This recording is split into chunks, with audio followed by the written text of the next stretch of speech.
Dear students, आज हम आपको जीव विज्ञान के अंतर्गत 5 जगत पद्धति के बारे में बताएंगे। 5 किंगडम सिस्टम के बारे में बताएंगे। 5 जगत पद्धति क्या है और इसे किस वैज्ञानिक ने दिया, इसके अंतर्गत कौन कौन से जगत आते हैं। तो इसके पहले हम लोगों ने पढ़ा है द्वि जगत पद्धति, 3 जगत पद्धति, 4 जगत पद्धति और 5। तो 2 जगत पद्धति में पौधे और जंतुओं को 2 प्रकार के जगतों में विभाजित किया गया है। पहला जगत प्लांटी और दूसरा जगत एनिमलिया। पहले को पादप जगत और दूसरे को एनिमल या जंतु जगत के नाम से जानते हैं। इसके बाद दूसरा जो पद्धति आई, दूसरा जो सिस्टम आया 3 जगत पद्धति।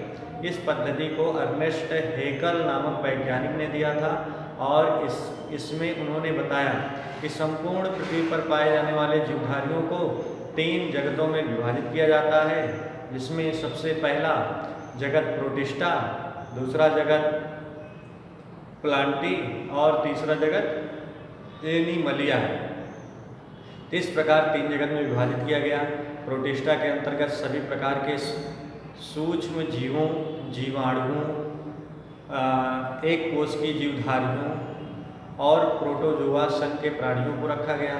प्लांटी के अंतर्गत बहुकोश की पादपों को रखा गया तथा जंतु जगत के अंतर्गत समस्त प्रकार के जंतुओं को रखा गया। इसके बाद 4 जगत पद्धति आई, जिसे एच.एफ. कोपलैंड नामक वैज्ञानिक ने दिया और इन्होंने प्रोटिस्टा से समस्त प्रकार के जीवाणुओं को एक नए जगत में विस्थापित किया, जिसे मोनेरा के नाम से जानते हैं। तो इस प्रकार 4 जगत की स्थापना हुई, जिसमें जगत पहला जगत मोनेरा, दूसरा प्रोटिस्टा, तीसरा प्लांटी और चौथा एनिमलिया है। इसके बाद 5 किंगडम सिस्टम आया, 5 जगत पद्धति, जिसमें समस्त प्रकार के जीवधारियों को 5 जगतों में विभाजित किया गया। सबसे पहला जगत है मोनेरा, दूसरा है प्रोटिस्टा, तीसरा है प्लांटी और चौथा है एनिमलिया, पांचवा है एनिमलिया। तो हम यहाँ पर लिख देते हैं, आप लोग ध्यान से देखिए। पहला जगत मोनेरा, दूसरा है प्रोटिस्टा, तीसरा है फंजाई, चौथा है प्लांटी और पांचवा है एनिमलिया। इस प्रकार आर.एच. व्हिटकर नामक वैज्ञानिक ने 5 जगत की स्थापना की, जिसमें सबसे पहला मोनेरा, दूसरा प्रोटिस्टा, तीसरा फंजाई, चौथा प्लांटी और पांचवा एनिमलिया है। अब हम इन्हीं सभी जगतों का एक तुलनात्मक अध्ययन करेंगे और इसमें देखेंगे कि इनके शरीर की संरचना कितनी कोशिकाओं से हुई है, किस प्रकार की कोशिकाएं हैं, इनमें पोषण किस प्रकार होता है, इनमें जनन किस प्रकार होता है, आदि का अध्ययन हम लोग करेंगे।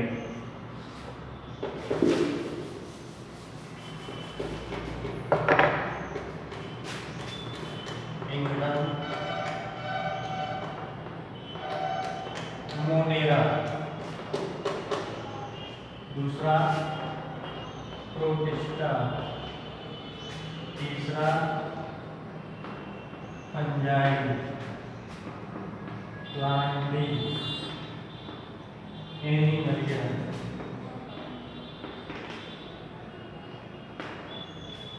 इस प्रकार हमने 5 जगत को क्रम से लिखा। पहला जगत है मोनेरा, दूसरा है प्रोटिस्टा, तीसरा है फंजाई, चौथा है प्लांटी और पांचवा है एनिमलिया। अब इन सभी जीवधारियों का इन सभी जगतों का एक हम कंपैरेटिव अध्ययन करेंगे, तुलनात्मक अध्ययन करेंगे। इसमें इधर कैरेक्टर्स ले लेते हैं, कुछ कैरेक्टर जैसे कोशिका, सेल। तो हम देखेंगे इसमें कोशिकाएं किस प्रकार की होती हैं। तो जो मोनेरा संघ होता है, इसमें पाए जाने वाले समस्त प्रकार के जीवधारी एक कोशिकीय होते हैं। यूनिसेलुलर होते हैं। तो ये कोशिकी यूनिसेलुलर। और दूसरा जो जगत होता है प्रोटिस्टा, इसमें भी पाए जाने वाले जीवधारी, इनका भी शरीर एक कोशिकीय होता है, यूनिसेलुलर। इसके बाद तीसरा जो जगत है पंजाई कवक, जिसे हम कहते हैं, कवक का शरीर बहुकोशिकीय होता है, मल्टीसेलुलर।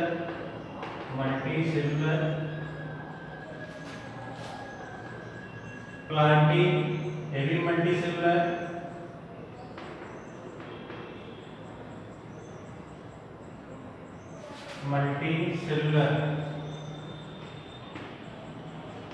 और एनिमलिया भी मल्टीसेलुलर।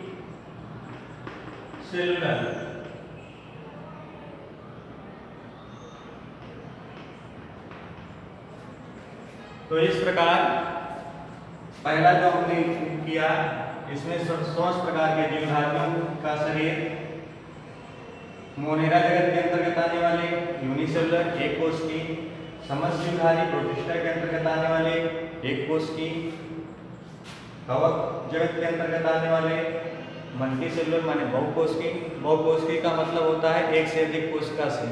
अगर किसी जीवधारी का शरीर एक से अधिक कोशिका से मिलकर बना होता है जिसे हम मल्टीसेलुलर कहते हैं। अगला प्लांटी, ये भी बहुकोशिकीय तथा एनिमलिया भी बहुकोशिकीय। इसके बाद हम दूसरा इसमें लेते हैं टाइप ऑफ सेल। कोशिका का प्रकार। कोशिकाएं किस प्रकार की हैं? तो जो मोनेरा जगत होता है या इसमें पूर्व केंद्रीय कोशिकाएं पाई जाती हैं या प्रोकैरियोटिक सेल पाई जाती हैं। कोशिकाएं मुख्य रूप से 2 प्रकार की होती हैं, पहला प्रोकैरियोटिक और दूसरा यूकैरियोटिक। प्रोकैरियोटिक का मतलब होता है ऐसी कोशिकाएं जो अविकसित होती हैं, जिसमें केंद्रक तथा कोशिकाएं पूर्ण विकसित नहीं पाए जाते हैं। ऐसे कोशिकाओं को हम पूर्व केंद्रीय कोशिका कहते हैं। दूसरी प्रकार की कोशिका यूकैरियोटिक होती है।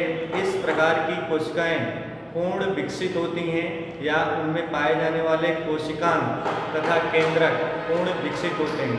तो यहाँ पर मोनेरा में जो कोशिका पाई जाती है वह कैसी है? प्रोकैरियोटिक।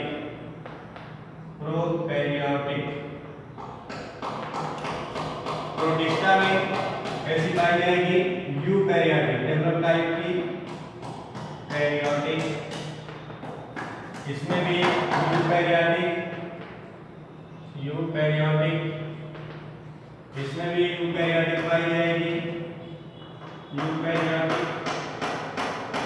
और इसमें भी यूकैरियोटिक कोशिका पाई जाएगी, इसमें भी यूकैरियोटिक कोशिका पाई जाएगी।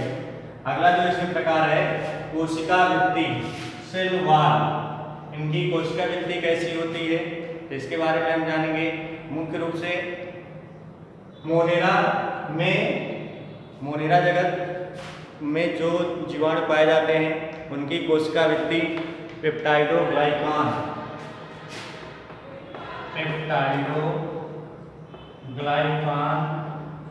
नामक पदार्थ से बनी होती है। पेप्टाइडोग्लाइकान नामक पदार्थ बनी होती है। प्रोटिस्टा में कोशिका वृत्ति लगभग नहीं पाई जाती, कुछ में पाई जाती है, सभी में नहीं पाई जाती, लगभग इसमें एब्सेंट होता है, कुछ को छोड़कर एब्सेंट होता है। फंजाई में कोशिका वृत्ति पाई जाती है और यह कोशिका वृत्ति काइटिन की बनी होती है, काइटिन की बनी होती है। इसके बाद प्लांटी में जो कोशिका वृत्ति पाई जाती है और सेलुलोज की बनी होती है, सेलुलोज की बनी होती है। और एनिमलिया में कोशिका वृत्ति नहीं पाई जाती है। यह जंतुओं का प्रमुख लक्षण भी होता है। जंतु और पादप में सबसे बड़ा अंतर यही होता है कि जंतुओं की जो कोशिकाएं होती हैं उसमें कोशिका वृत्ति नहीं पाई जाती है और पौधों की जो कोशिकाएं होती है उसमें कोशिका वृत्ति पाई जाती है। इसके बाद हम देखते हैं न्यूट्रिशन, पोषण इनमें कैसे होता है। न्यूट्रिशन, पोषण मोनेरा जगत के अंतर्गत जो भी जीवधारी पाए जाते हैं उसमें लगभग परपोषी होते हैं, लेकिन कुछ जीवधारी, कुछ जीवाणु स्वापोषी भी होते हैं क्योंकि इनमें बैक्टीरियोक्लोरोफिल नामक पिगमेंट्स पाया जाता है और बैक्टीरियोक्लोरोफिल की सहायता से ये प्रकाश संश्लेषण की क्रिया करके अपना भोजन स्वयं बना लेते हैं। तो इसमें जो न्यूट्रिशन होता है वो ऑटोट्रॉफिक होता है, ऑटोट्रॉफिक और हेट्रोट्रॉफिक। जिनमें नहीं पाया जाता वो हेट्रोट्रॉफिक होते हैं, मतलब परपोषी, अपना भोजन स्वयं नहीं बना पाते, किसी दूसरे पर निर्भर रहते हैं। उसके बाद प्रोटिस्टा में, इसमें भी लगभग हेट्रोट्रॉफिक होते हैं, हेट्रोट्रॉफिक। कुछ इसमें भी ऑटोट्रॉफिक होते हैं, जैसे यूग्लिना इसमें पाया जाता है जो कि पौधे और जंतुओं के मध्य की कड़ी है और वह सूर्य के प्रकाश में प्रकाश संश्लेषण क्रिया भी कर लेता है। तो यहाँ पर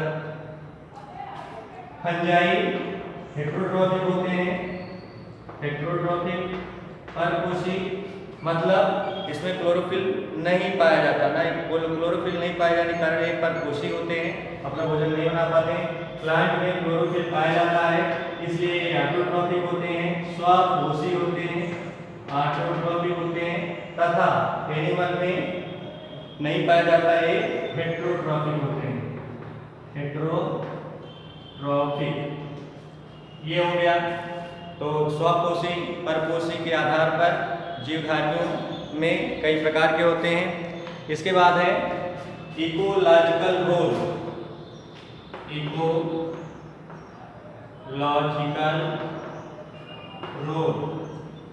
इकोलॉजिकल रोल क्या है? पारिस्थितिकी में इनकी क्या भूमिका होती है, ये किस प्रकार से अपना जीवन निर्वहन करते हैं। तो जो इसमें पाए जाने वाले जो मोनेरा जगत के अंतर्गत जीवधारी होते हैं, ये सजीवों जैसे पादप एवं जंतुओं के शरीर का अपघटन भी कर देते हैं। तो ये अपघटन करते हैं, मतलब डीकम्पोजर है, डीकम्पोजर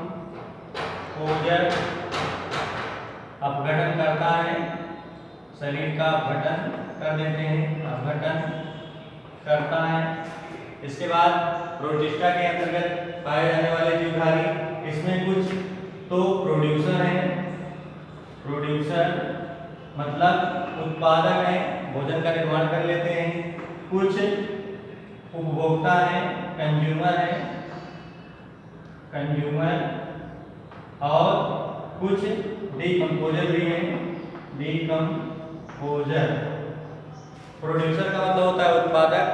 ऐसे जीवधारी जो अपना भोजन स्वयं निर्माण कर लेते हैं उन्हें हम उत्पादक कहते हैं। ऐसे जीवधारी जो अपने भोजन के लिए प्रोड्यूसर पर या उत्पादक पर निर्भर रहते हैं उन्हें हम कंज्यूमर कहते हैं। तथा डीकम्पोजर ऐसे होते हैं जो अपना भोजन स्वयं नहीं बना पाते और जीवधारियों के शरीर का अपघटन करके अपना भोजन प्राप्त कर लेते हैं। इसके बाद फंजाई है, फंजाई